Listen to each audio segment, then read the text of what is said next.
At my sister's wedding reception, they made me sit at the kids' table.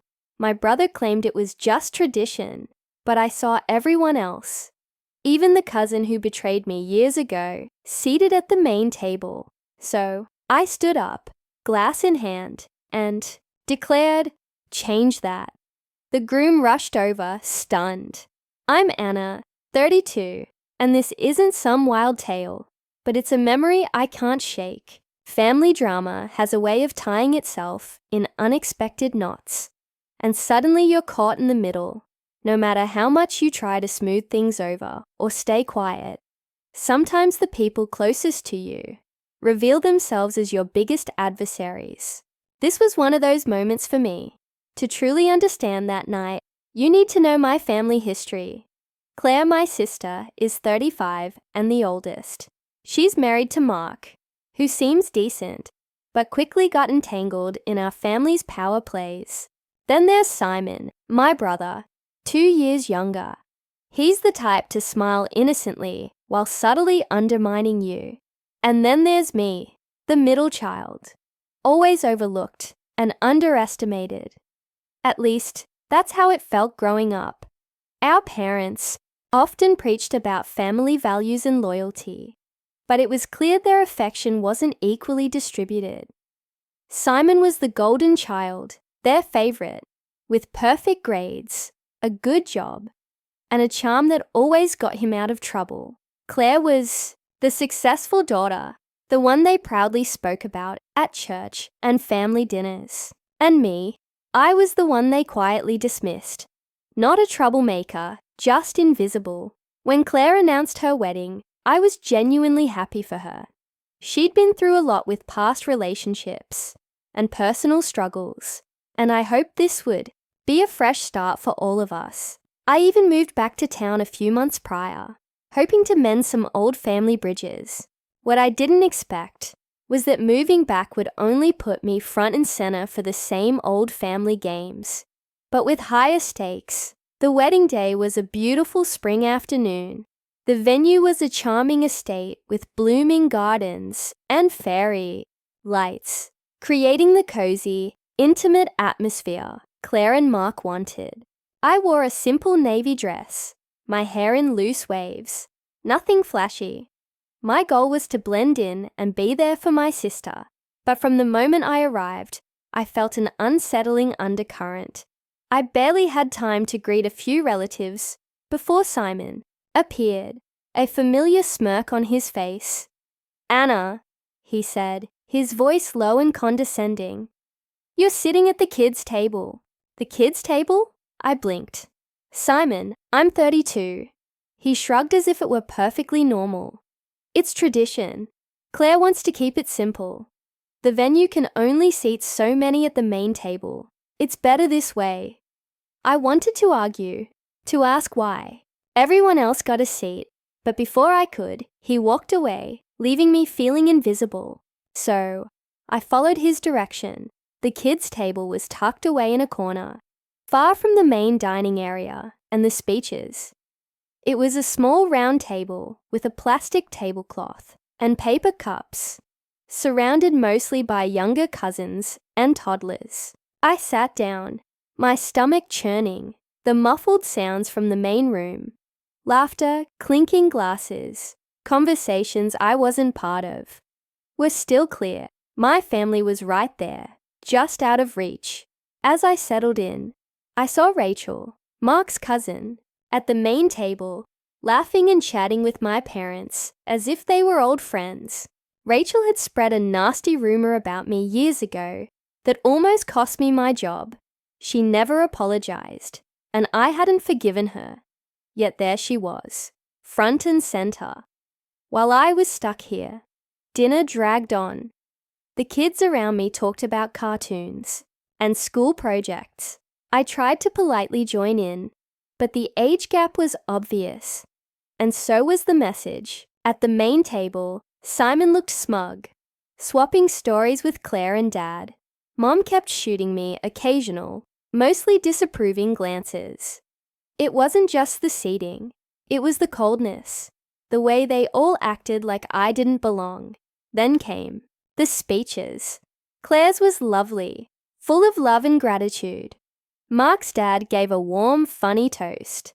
But when Simon took the mic, he had a self-satisfied grin. He didn't mention me once. Instead, he launched into a long story about family traditions and keeping the peace, making thinly veiled jabs about knowing your place and honoring the past. I felt everyone's eyes flicker in my direction, some sympathetic, most amused. By the time dessert arrived, I'd had enough. I looked around the room at everyone at the main table. My parents, Claire, Simon, Rachel, even distant cousins who had openly sided with Simon during a family dispute years ago. I stood up, glass of sparkling water in hand, and asked for silence. All eyes turned to me, some surprised, most curious. I'm not a child, I said clearly, and I refuse to be treated like one at my sister's wedding. If this tradition means excluding me from the main table, while everyone else, including people who have actively hurt me, gets to sit there, then maybe it's time to change the tradition. The room was quiet. Mark, the groom, rushed over, looking, torn between calming things down and supporting me. Claire's face was a mix of shock and anger. Simon's smirk vanished, replaced by something colder. The room remained silent for what felt like an eternity. Forks paused, conversations ceased, and everyone stared at me. Mark stood beside me, still trying to smile, but clearly unsure how to respond. Claire's jaw was tight, her fingers clenched around her champagne flute. Simon looked like he was trying to hide a sneer, but failing. Then Claire's voice broke the silence. It was quiet but sharp, cutting through the tension. Anna, this isn't the time or place. Her tone had that old, authoritative edge, the one I'd learned to fear growing up. You're embarrassing everyone. I shook my head, my voice steady, despite the pit in my stomach. I'm not here to embarrass anyone. I'm here because I deserve to be treated like an adult, not like a child who doesn't belong. I glanced at the adults at the main table. Even Rachel is here, and I don't understand why she's more welcome than I am. That comment sparked a few raised eyebrows and exchanged glances, but no one spoke. Mark finally found his voice, stepping a little closer to me. Anna, Claire and the family worked hard to make this a special day. Maybe it's best if you sit down and we all enjoy the rest of the evening. I looked at him, calm, polite, but firm. With all due respect, Mark, I don't want to disrupt anything. I just want what's fair.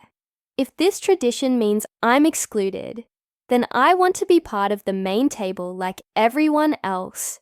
His eyes darted to Claire, who was now glaring at me. That's when the real venom emerged. Mom leaned forward, her voice low but sharp. Anna, you've always had a flair for drama, haven't you? This isn't about tradition. It's about respect. You've made choices over the years that don't exactly make you the easiest person to celebrate. Her words stung, not just because they were harsh, but because this wasn't new. It was the same story they'd told me my entire life. I wasn't easy to celebrate. I was the black sheep, the disappointment, the one who never quite measured up. I took a breath and looked directly at Mom. Respect is earned, yes. But respect also means not being pushed to the sidelines, without explanation.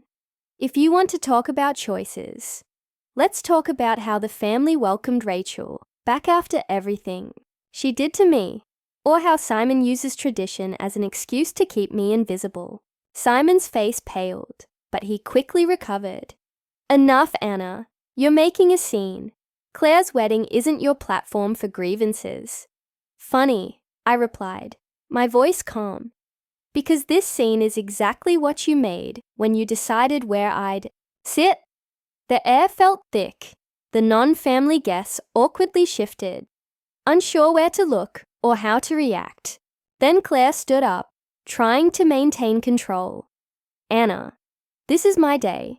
If you don't want to sit at the kids' table, maybe you shouldn't be here at all." Her words hit like a punch. That was the moment I realized this wasn't just about seating arrangements. This was about exclusion, about years of resentment and festering grudges. I stared at her, disbelief washing over me.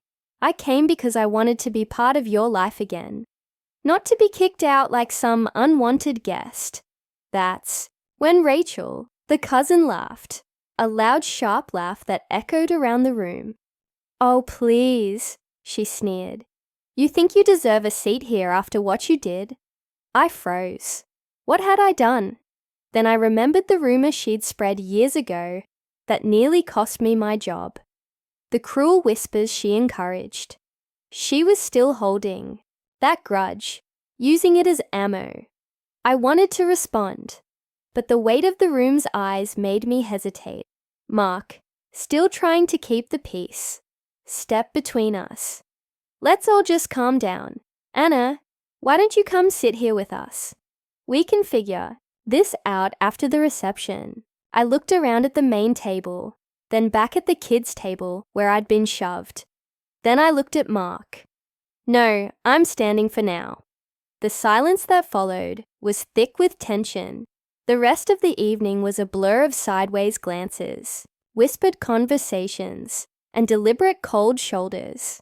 No one came to speak with me, except Mark once or twice, but even his support seemed strained, like he was caught between his new wife's family and what felt right.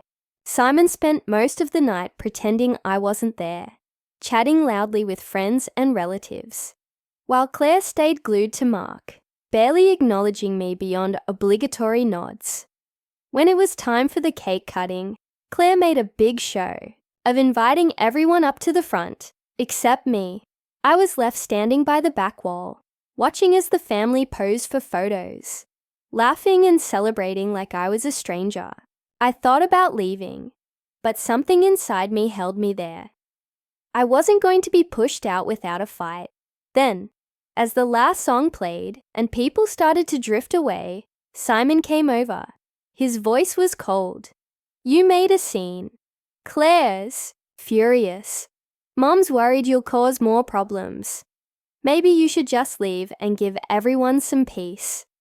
I looked at him, no longer afraid. "You know what? I think I will. But not before I make one thing clear. I'm not the problem here." I turned and walked out into the cool night, feeling both defeated and strangely free. The morning after the wedding, I woke up to a dozen missed calls and texts. Most were from unknown numbers or distant relatives I barely recognized, but a few were from people I thought I could trust, or at least those who had once seemed like family. I decided to ignore them for a bit, still reeling from the night before. But then my phone buzzed again. It was a message from Mark. "Anna, can we talk? I'm worried about Claire. Things got out of hand last night." I sighed, unsure what to say. Part of me wanted to tell him everything. How I'd been treated like a kid. How Rachel sat at the main table while I was shoved to the side.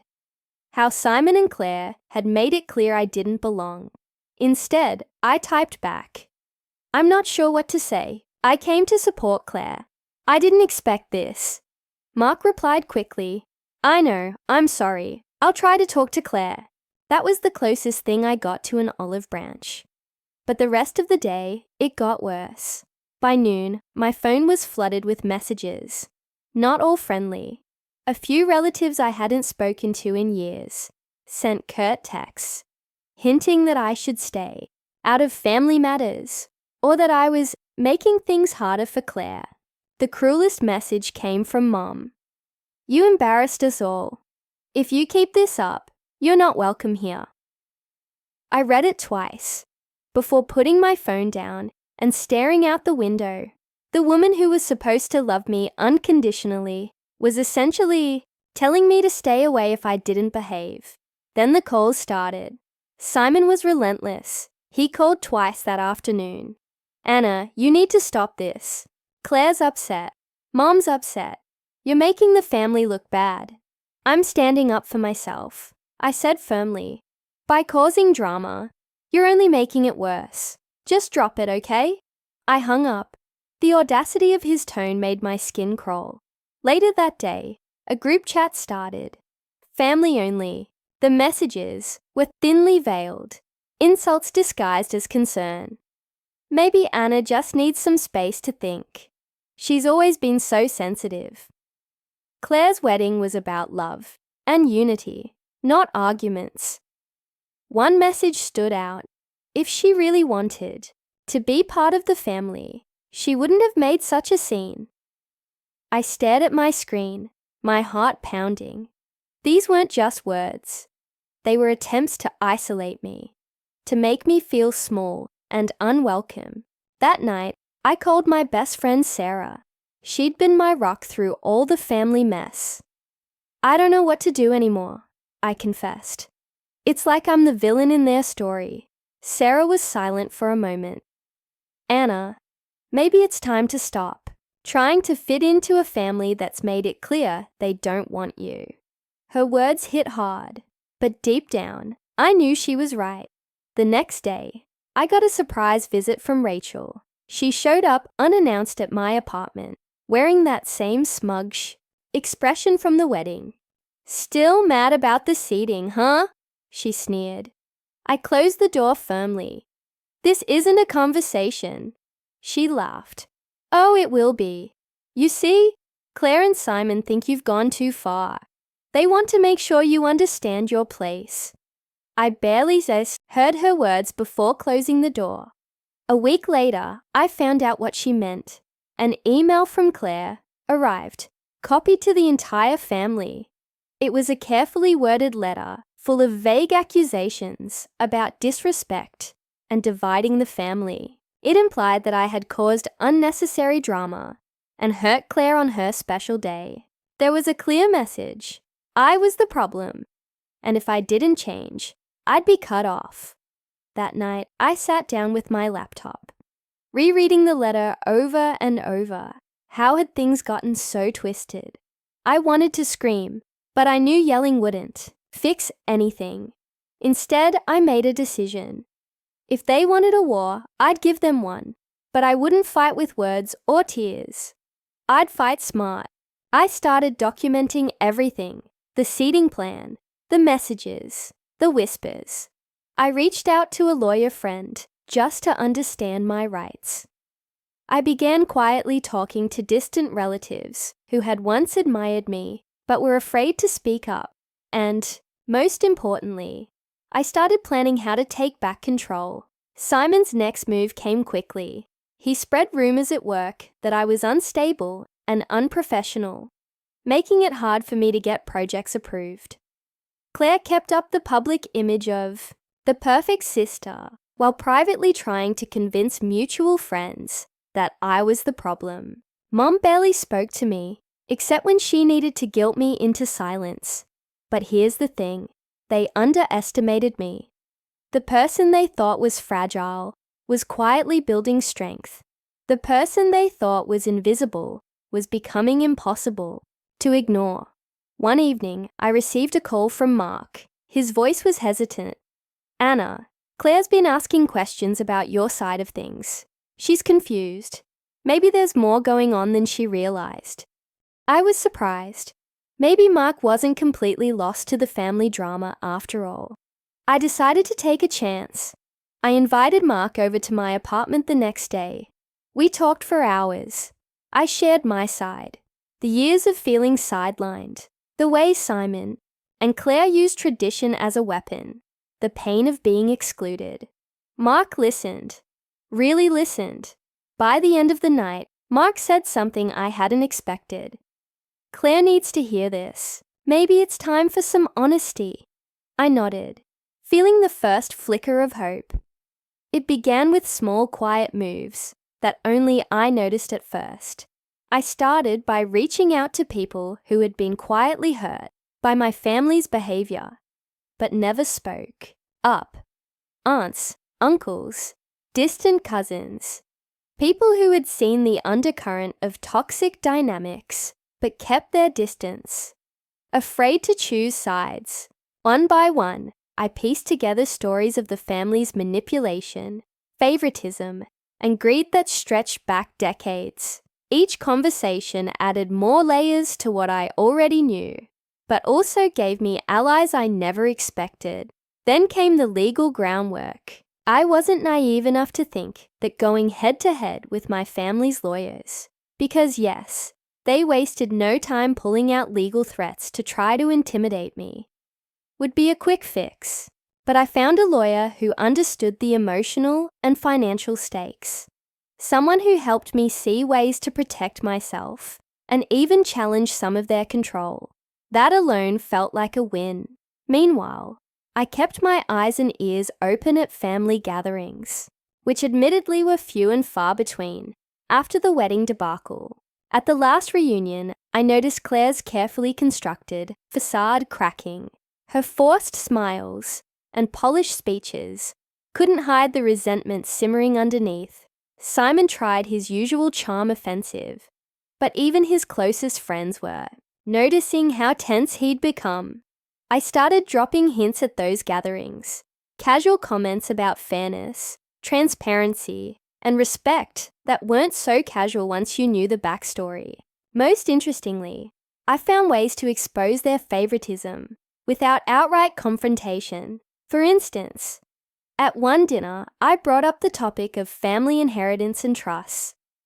I asked pointed questions about how decisions were made and who was included or excluded. The room stiffened. Claire tried to laugh it off, but I caught her glaring at Simon. It was clear they hadn't expected me to be so informed. But the biggest breakthrough came from social media.